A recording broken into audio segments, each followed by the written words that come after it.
Wow, look, all these people. Greetings, everybody. Peter Maravellis here on behalf of City Lights Booksellers and Publishers and the City Lights Foundation. I'd like to welcome you to yet another installment of City Lights Live, the online component of the City Lights events calendar.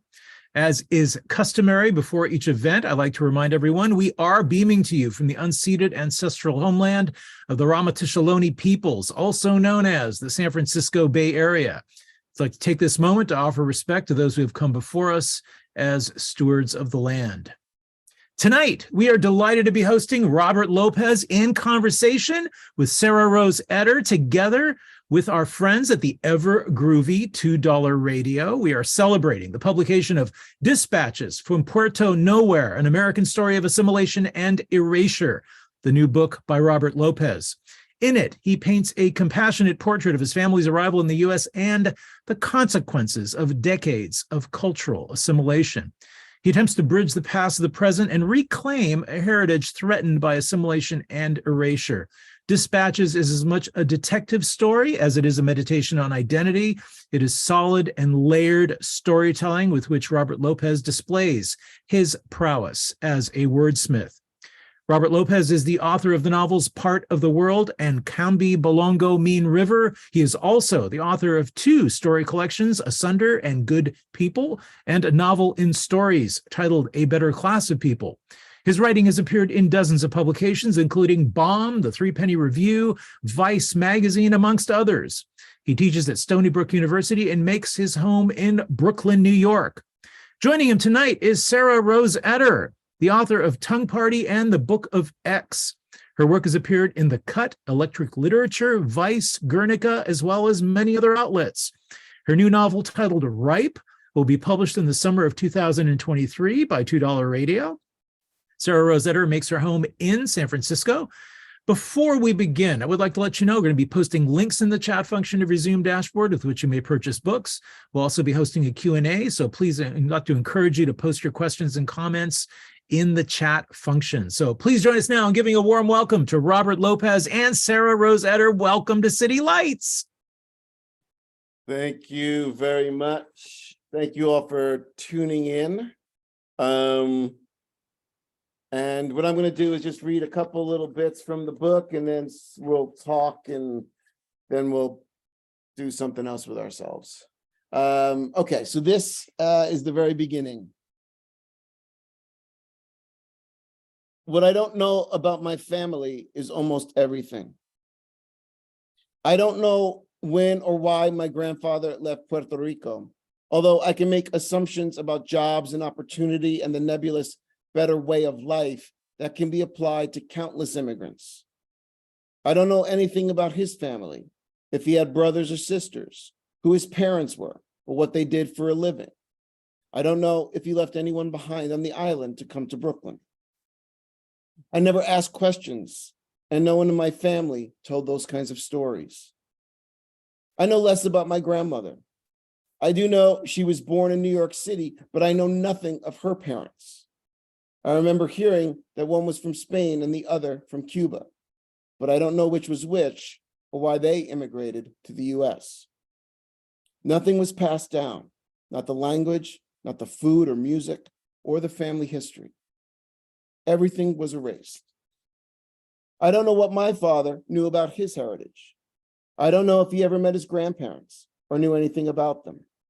I don't know if he ever went to Puerto Rico or heard stories about his father's life there. The story my father told our family was that he understood his parents' Spanish growing up, but would respond in English. I never saw any evidence that my father understood Spanish.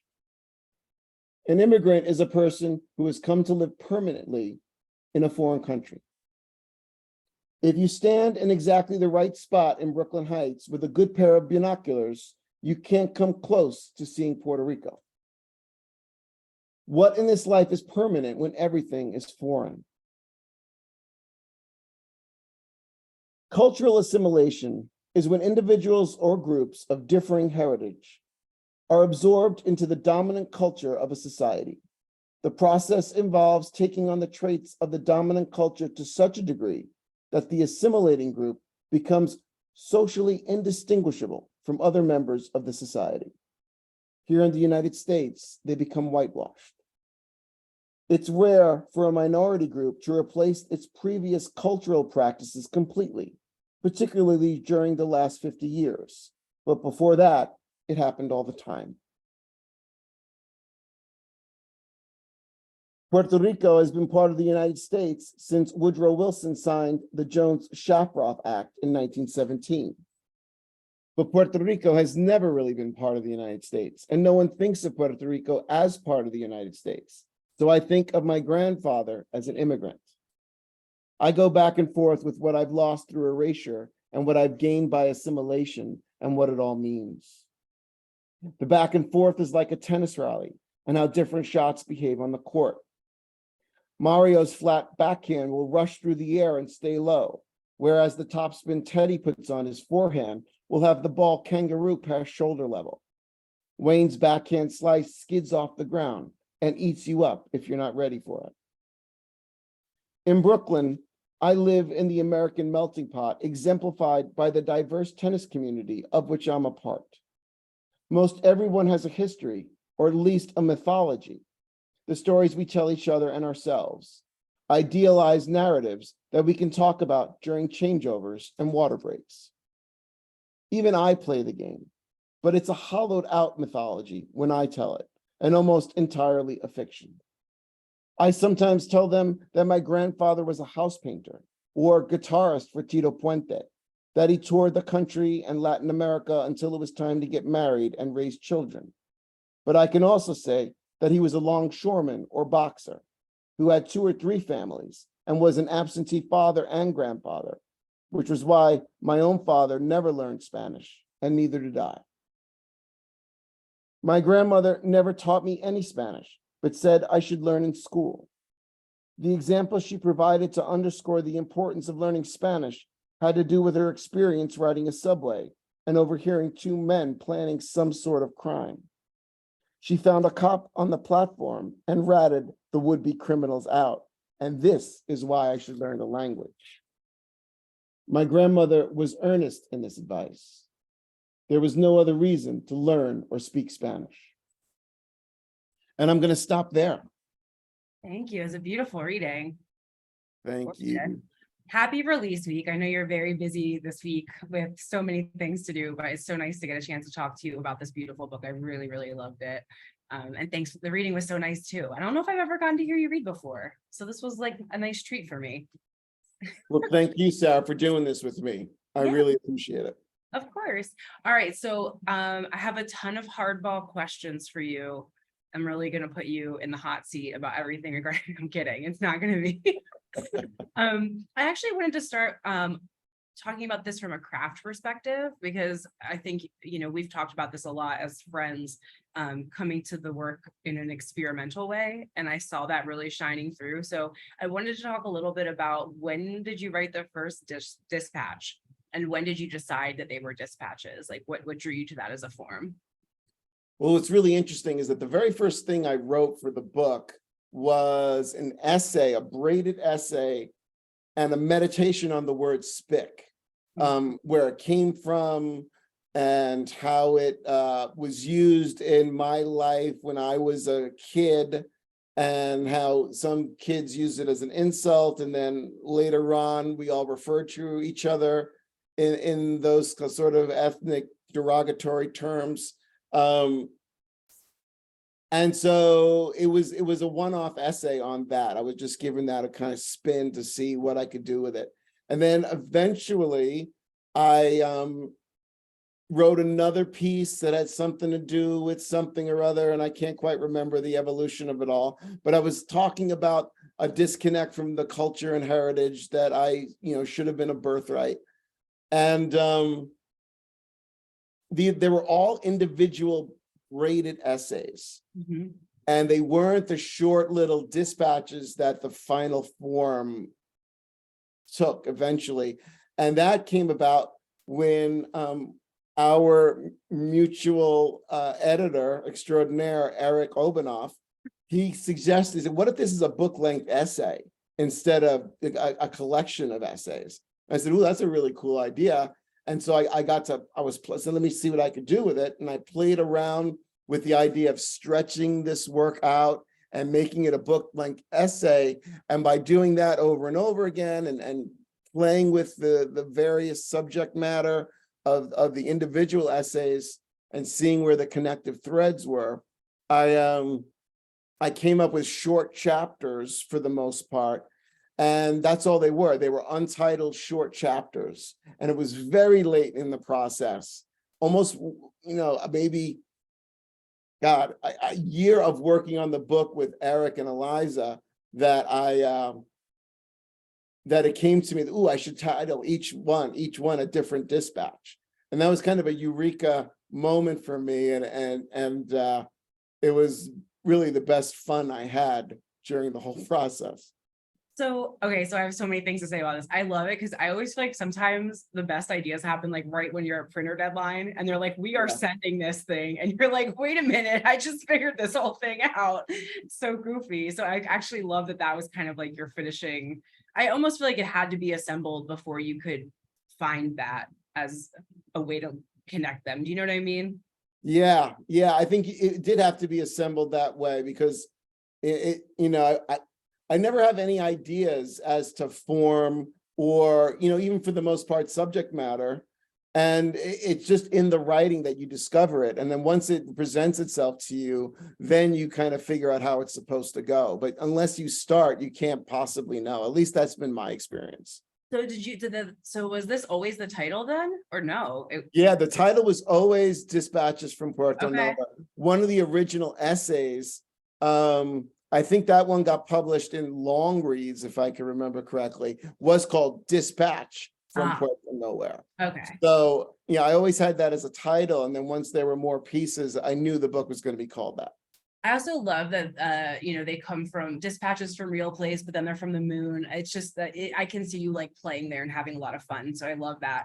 I'm going to ask one really nerdy question because I have this idea of you editing this and I'm like, are you color coding while you're pulling these threads together? How are you laying it? Are you on the floor and they're all printed out? Are you how are you managing this? Are you using a software? What's your process when it's time to go from like giant essay down to we're going to do these clumps in this order and shift it around?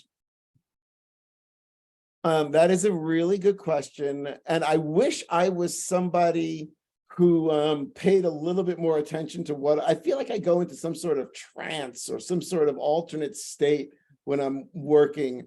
And I can't retain the whys and wherefores as to how I've gotten there. From what I could remember, though, is that I just read it over and over again. So had the individual pieces and then, okay, how can I, basically it was, okay, I've got the first few lines of the first piece, and then I'm going to introduce another essay into there and start a new thread, and then keep going with that one, then insert another new thread, and then see if I could braid them together.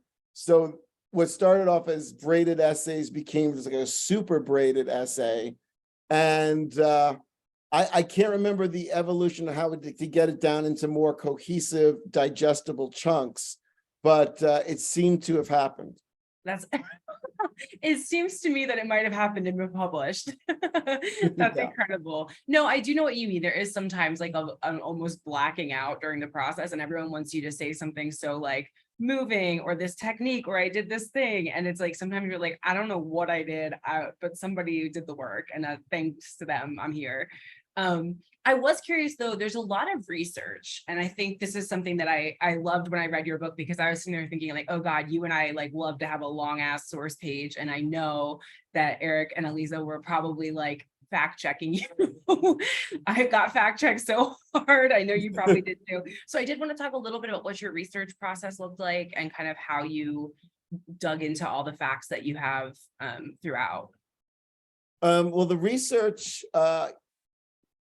took the form of, I got a bunch of books from libraries and things of that nature. I bought some books on Puerto Rico and the history of Puerto Rico. And so I read a lot.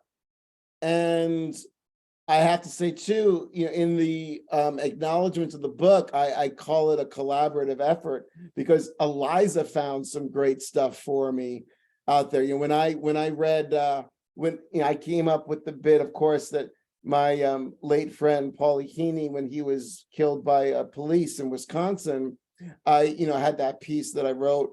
And Eliza went out and found this amazing material about some Puerto Ricans in New York who were killed by police in the 50s.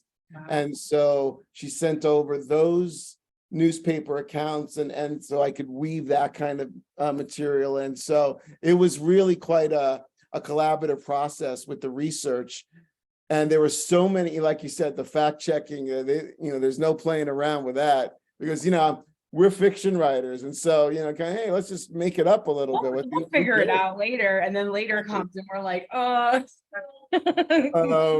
But, so you have to respect that, that we have to make it factual and accurate. And yeah, so it was a process and it was enjoyable to do that because, people, we call the book a memoir and there is a lot of, certain things of what I've done and how I've thought. But when I think of most memoir, I think of, somebody going in a linear fashion, like this happened to me and then that happened to me. And then this led into that. And it becomes this very kind of linear causal thing. And that's never been how I've thought about my life and my experiences. And that's not how I view things. So I never could imagine that as being part of something I was trying to do on the page. And thus the research, the reportage, if you will, was really important for me to put that in the book because I wanted to look without as much as I was looking within. That's a beautiful way to put it. It really, really is. I was wondering too, were there any books you were reading while you wrote this or books that you felt like that you wanted to be in conversation with, like any memoirs that were fragmented or braided or any like experimental fiction books that you felt like you wanted to call in? Well, yeah, I mean, when I started writing this nonfiction and I was thinking about, okay, this is something I want to do, I read a lot of nonfiction. So I read people like Vivian Gornick and Abigail Thomas, and I read so much. All of Eula Biss, all of Maggie Nelson. And so yeah, reading John D'Agata was also, reading his books helped quite a lot. And by doing all of that work and seeing what people have done with nonfiction and how you could break rules and how you could fragment and how you could be personal and be sort of a journalist at the same time, it was both. That was some of the most fun I had during the entire process was reading all those writers. So I have to ask this because the thing that's so fascinating about this book and that I'll never get over is the parts that you invented for lack of information, especially around your grandfather. These very beautiful, touching scenes that just are, clearly almost like a tribute to someone that might not have been that way, which it's such a beautiful way to see somebody. It's like almost the most beautiful way you can see someone is like not the way they really are. Is that sickening to say? But it made me think of two things. One, I did think of Nelson because of the fragments. But I also thought of this book by, I think her name's Lauren Slater, called Lying. And she's writing a memoir about being a liar. And it's very hard to tell what of the memoir is truth. And it's it's great. If you need it, it's a good recommendation if you want to read Lying. But this does kind of lead into this question of like, how did you come up with the parts for your grandfather in the absence of having a lot of knowledge about him and that? Well, one of the few things that I remember about him was that he had the guitar and the a keyboard in the apartment. I really don't remember him playing much at all, but I do remember that they were there. And so it just, okay, that sparked, what if in an alternative way, in a different life, a different imagination, he was some kind of prodigy? What if he played music and toured with Tito Puente and a young Andre Segovia, one of the greatest guitarists ever. He actually went to Puerto Rico from Spain to study from Sixto.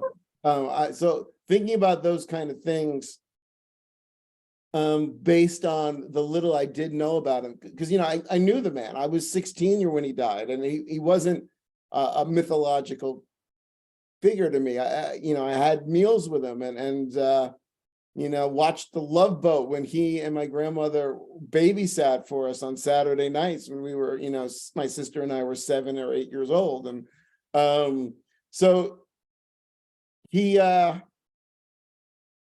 was real, but always to me out of reach. Mhm. And so coming up with those kind of romantic ideas of who he could have been and was fun. I thought it also provided a dynamic texture to the book. And there's a couple of little things about maybe he was some sort of criminal figure. Maybe he was a con man. And that's because I've always wanted to be a con man. I watched The Sting with Paul Newman and Robert Redford maybe 500 times when I was young.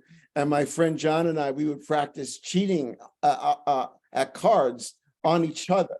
In all with the design on one day being great con men.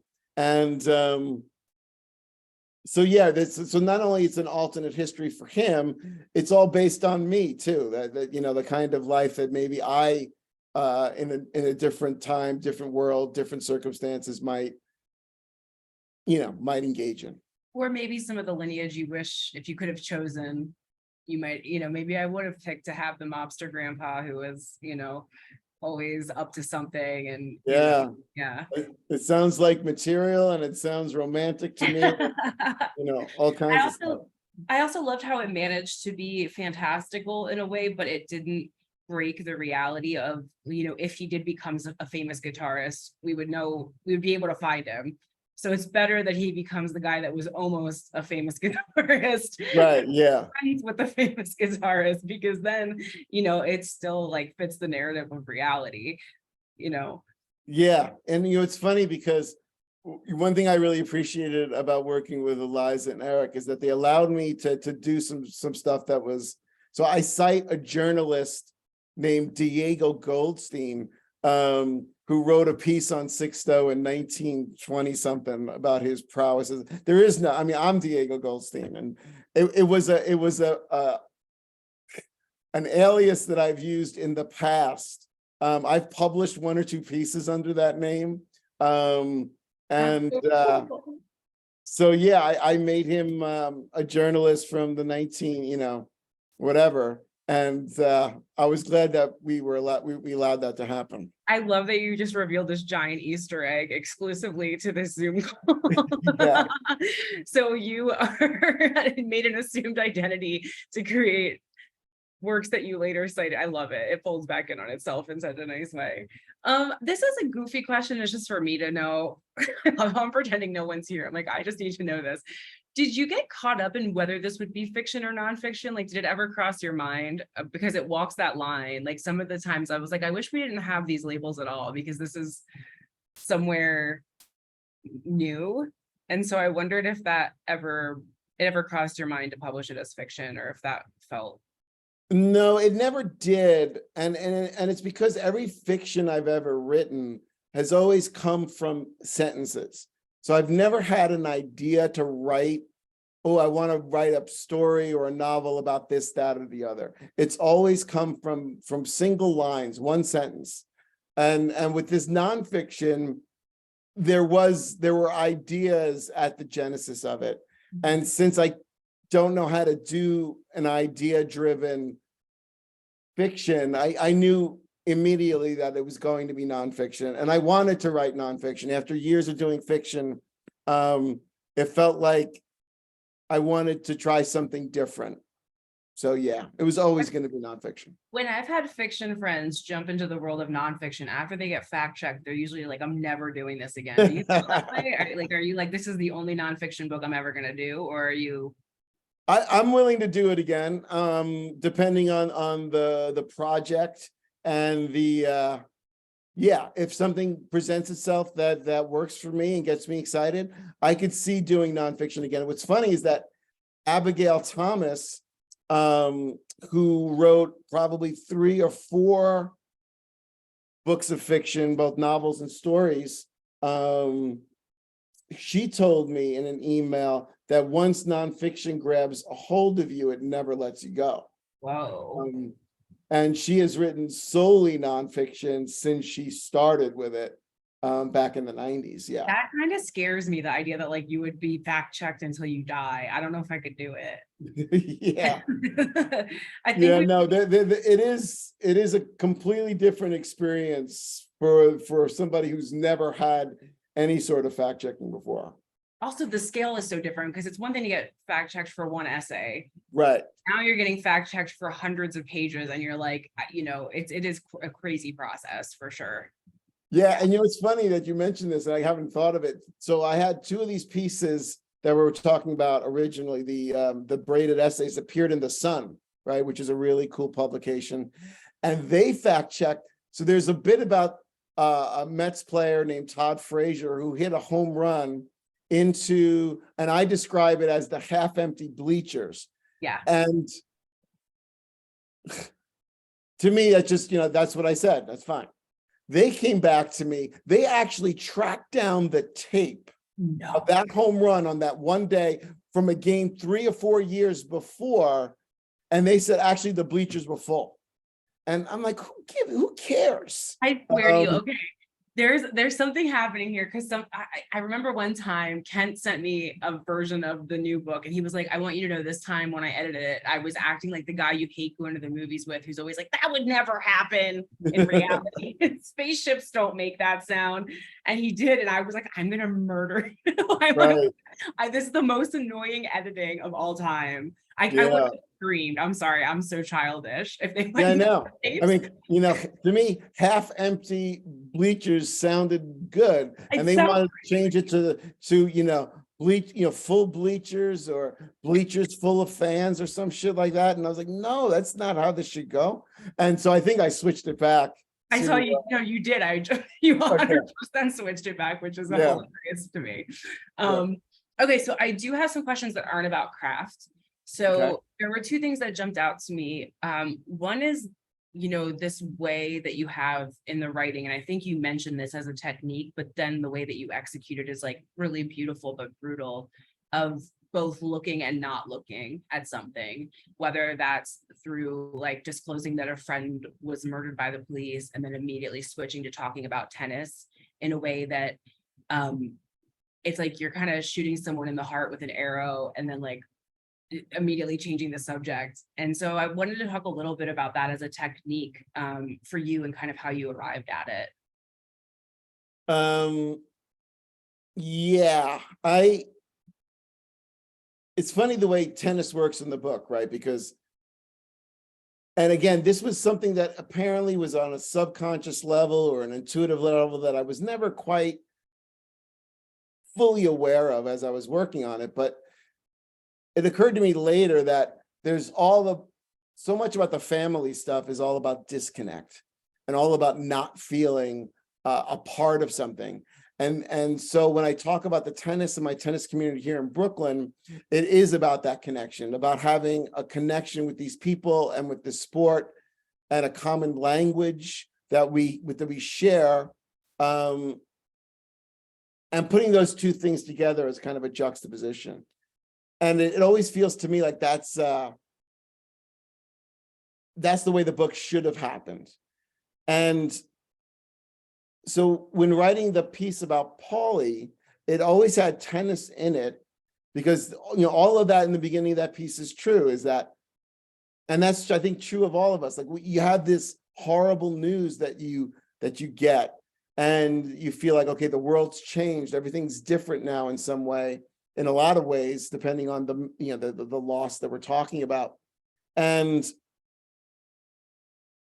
But then you have to, you know, eat a sandwich, and you have to take a shower, and you have to do all of these mundane quotidian things because that's what you do. Like, you know, you live and you keep living.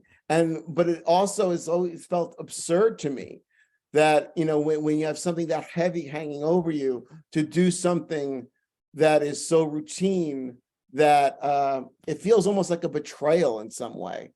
And so presenting the essay in that fashion, where talking about what happened to Paulie and then putting tennis right up against it, was my way of making this feel like real life. And that, what do you, and I think Andrew Monson kind of mentioned something similar in his blurb, is that, you know, what do you do in the face of this, in the face of erasure, in the face of death and grief?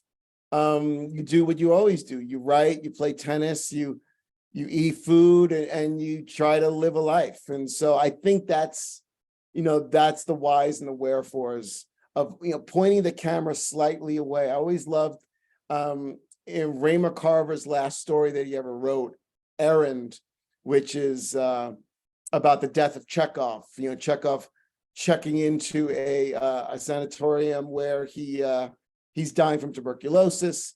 And what Carver does in that story is he points the camera on what happens is the doctor is going to treat Chekhov, and he calls down for some oxygen to be sent up to the room. And Chekhov, who was a doctor himself, said, "Don't bother. By the time he gets here, I'll be a corpse." And so the doctor ordered champagne. And the bellboy brought up the champagne and opened it. And Chekhov drinks from it and says, "It's been so long since I've had champagne." And then he dies. But instead of keeping the camera there, Carver moves it to the aide or the bellhop or whoever brought the champagne, and he's trying to find the cork because it flew out of the bottle, and he's got to keep the room tidy. I said, well, that's just brilliant, and that's what has to happen. That's his job, and so that's how I think about all that jive. Yeah, no, I love that explanation. It also, I think you're with me in often reading works that are in translation. And it's something that I do love often about works in translation, is sometimes the most terrifying thing is just right out of frame. Like the things that are, they never look directly at the thing. It's always just hovering on the edge. And I feel like you did that so masterfully in this book. And it was, it felt so similar to real life that it kind of became like an artwork in that way. Not that it wasn't already, but like in a real 3D, like, oh, now you're forcing me to feel the sort of stunted grief of someone because I'm just a human and I have to keep being a human, someone still has to take the dog out. Exactly. The other thing that there is obviously, there are threads of grief here, which I thought you painted really, really beautifully. And I noticed that, there's something here as I was reading, BuzzFeed called it this liminal space between cultures and identities that you're working through. And what kind of struck me here was how lonely it felt to be kind of disconnected, not only in some ways from like the family unit, but also from like culture and identity. And I wondered if you were feeling that as you were writing it. Is that something that you associate with the book, or do you not really track in that? It's funny, like, when I start writing the book, it's all about the art and the craft of it. And if I were some sort of method actor, maybe I could feel something, but the only thing I've ever been able to feel from something I've written is laughter. So I've made myself laugh boatloads of times over the years. That's not as much in this book, which is a little bit disappointing to me. There weren't as many opportunities to be dark and funny. It was just basically dark without the funny too often. But yeah, so for me, I didn't really feel anything other than the desire to tell this narrative in the way that I could tell it, with as many holes in the narrative as there are. And at the same time, acknowledging that, this is how it's felt to grow up like this and to miss this key element of what it means to be a person in the world, having a family history and knowing what it is and feeling connected to it. And when part of your identity has been so ostentatiously removed from your life, it's quite a thing. And it's something that I've only really come to in the last however many years. It was always part of who I was, but I never spent that much time thinking about it. I didn't certainly dwell on it. And so to spend as much time with it here is the most I've ever thought about it. It was just a fact. It was a fact of my life, and I took it for granted. And it didn't seem abnormal to me to not know anything about my grandfather or not know anything about the culture and language and music and food of who he was and who I am. So yeah. Yeah. Mhm. I really, obviously in a different way, I do wonder if there are more of us who had grandparents pass and we never really got the full story. You know, I Yeah. always think it's like a giant mystery and sort of a black hole. You know, I'm like, I don't know. But that doesn't seem to be like most people's experience. They're, you know, I'm always shocked when people's grandparents are still alive. Yeah, me too.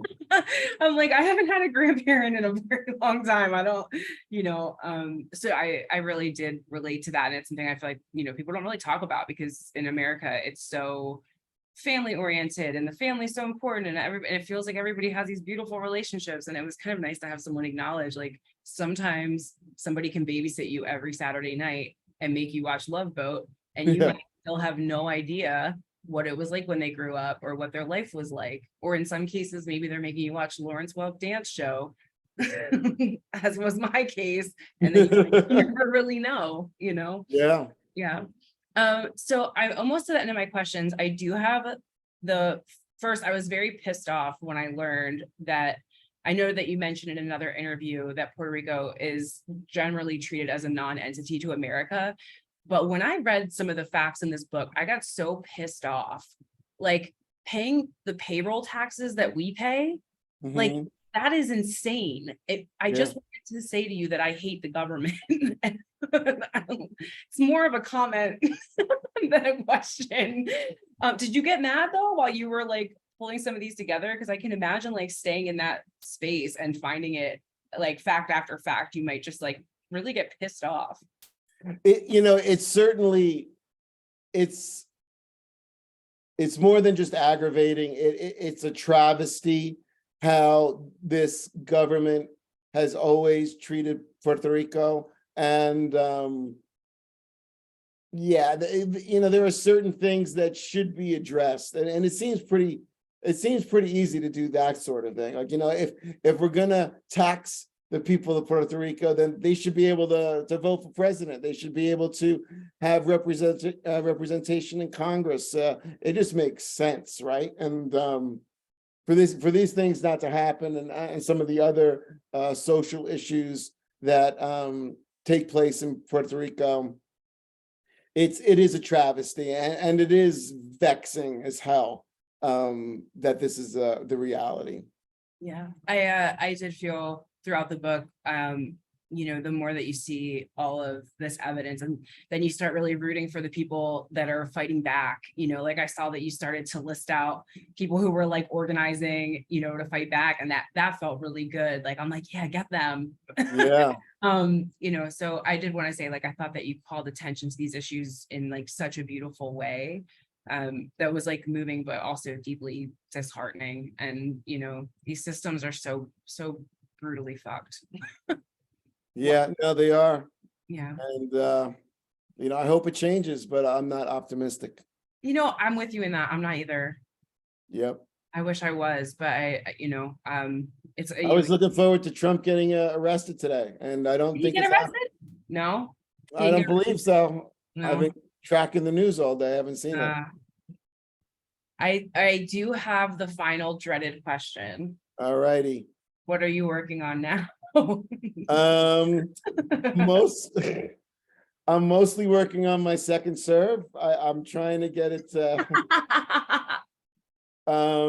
So yeah, work-wise, I've got a collaborative project with my good friend Sam Ligon, and we're working on something that is a little too premature to talk about out loud.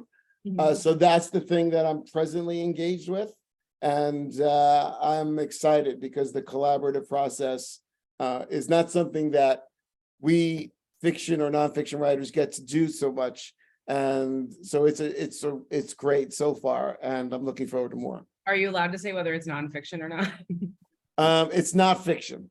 Okay. Wait, really? Okay. All Yeah. right, fine. I won't push you because I think it's good energy to hide it until you're ready. So And so I'm I ready to say appreciate it. something more. Yeah. Yes. awesome. All right, so I think we should maybe open up to it. Anybody have any questions to pop into the chat?